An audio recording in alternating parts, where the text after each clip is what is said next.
sa kanilang kabuhungang yon, mayroong nakitang daliri na mula sa langit at sumulat sa isang pader ng kanilang palasyo.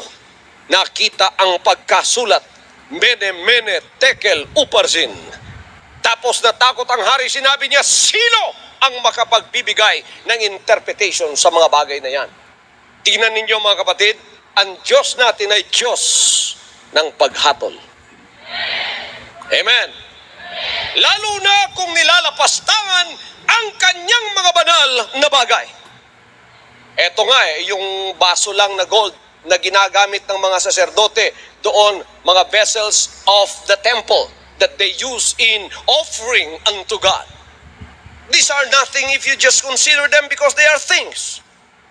But the vessels of the Lord in the last days are not things. Mga tao,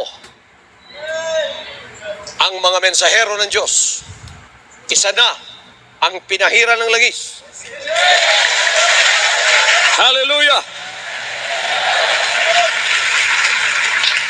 Kaya kung makaririnig kayo na kung minsan ginagamit ang pangalan ng pinahiran ng langis at ito'y ginagamit sa kabuhungan ng tao, judgment is coming.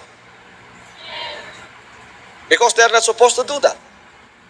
Sa isang pangangaral na ganito, sa isang ministering ganito, pagka matuwid ang mga mata mo, kahit tagalabas ka, makikita mo kung ano ang ginagawa ng Diyos sa paglilingkod na ito.